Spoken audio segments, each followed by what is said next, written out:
Have you ever poured your heart out in prayer, begging for something, only to be met with silence at closed door? A heartbreaking no. It feels like a rejection, doesn't it? Like you've been abandoned or ignored. I know that feeling all too well. You see a relationship you thought was the one suddenly crumble. You watch a dream job you were perfect for slip through your fingers. You pray for a breakthrough, and instead, the walls just seem to get higher. In those moments, it's so easy to question everything, to wonder why. Why is this happening to me? Don't you see how much I want this? Don't you care? But what if I told you that every single one of those no-s was actually a profound act of love? What if those closed doors weren't meant to keep you out, but to protect you from what was on the other side? Imagine a loving parent watching their child run towards a street they can see is busy with traffic. The parent yells, "Stop!" The child, focused only on the shiny toy on the other side, might feel frustrated, angry even. Why are you stopping me?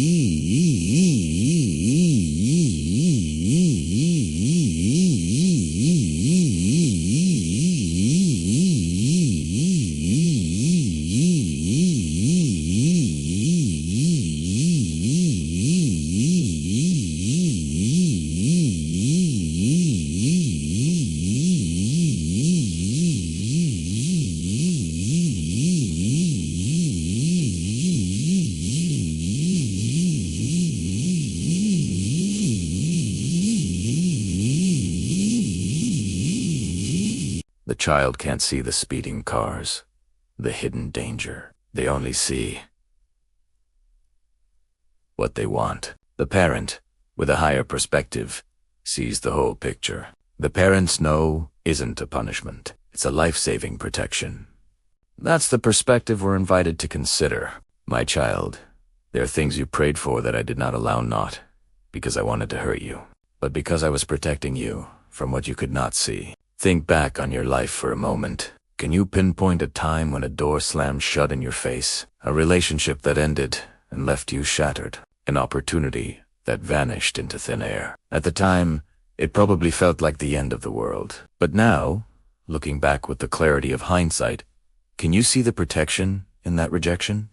Maybe that relationship that ended was with someone who didn't truly see your worth. Someone whose insecurities were dimming your light. Their departure, though painful, created the space for you to grow into the person you were always meant to be, and maybe even made room for someone who would cherish you completely. The closed door on that relationship wasn't a rejection of your worth. It was a protection of your heart. Perhaps that job you didn't get would have stifled your creativity, trapped you in a toxic environment, or veered you off the path of your true calling. The opportunity disappearing wasn't a sign you weren't good enough. It was a redirection towards something far greater.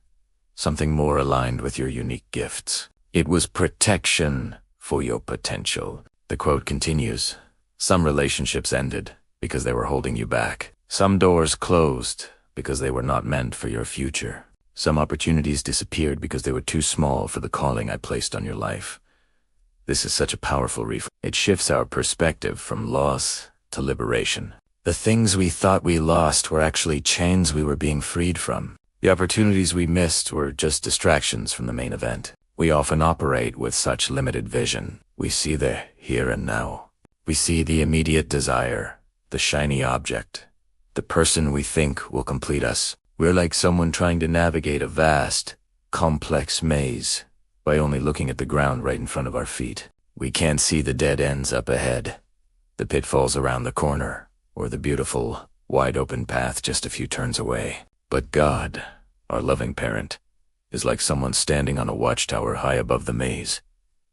He sees the entire layout. He sees where every path leads.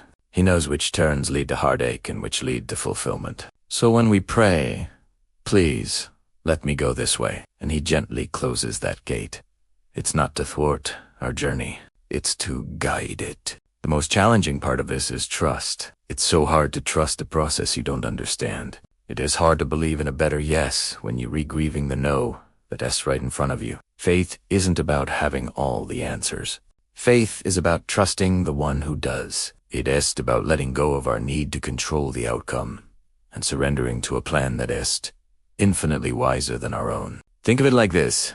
You're trying to build a house with a small, hand-drawn sketch. You think it's a pretty good sketch, but the master architect has a full, detailed blueprint for a magnificent palace.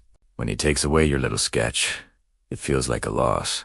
But he's doing it so he can hand you the blueprint for the palace he has planned for you all along. The problem is, we often cling so tightly to our little sketch that we refuse to even look at his blueprint. You may not understand it now, but one day you will look back and thank me for every closed door. This is a promise, and it's a promise many of us can already attest to. How many times have you looked back at a past hardship, a past rejection, and thought, wow, thank God that didn't work out? We can see it in hindsight. The challenge is to believe it in the present. The next time you're facing a closed door, I want you to try something. Instead of banging on it, instead of trying to force it open, just pause, take a deep breath. And instead of asking why me, try asking, what are you protecting me from?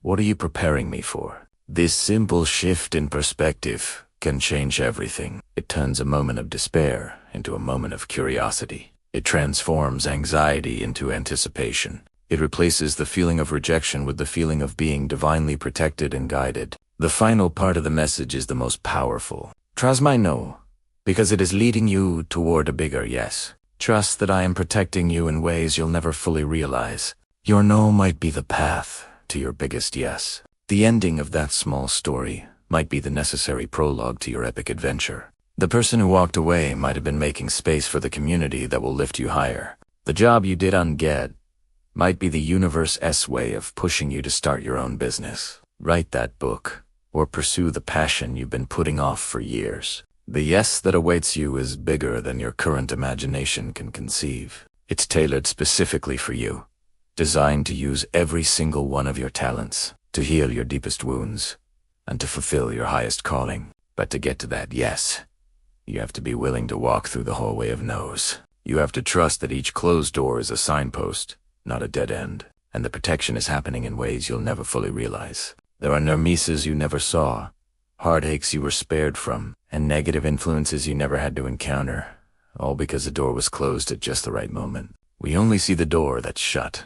We don't see the fire or the flood or the emptiness on the other side. We can only be grateful for the protection we can't see. So, if you're in a season of closed doors right now, I want you to feel this message deep in your soul. You are not forgotten. You are not being punished. You are being protected. You are being redirected. You are being prepared. Hold on. Trust the process. The pain of the no is temporary, but the blessing of the bigger yes is eternal. Look back at your life and find the evidence. See the times when a closed door led you to something better. Let that past evidence fuel your future faith. Your story isn't over. A closed door is just a plot twist. It's the part of the movie where the hero seems defeated, but it's actually the setup for their greatest comeback. The bigger yes is on its way. Trust the timing of your life, and know that you are being guided every step of the way. Thank you so much for spending this time with me. If this message resonated with you, please consider subscribing for more encouragement on your journey. I'll see you in the next video.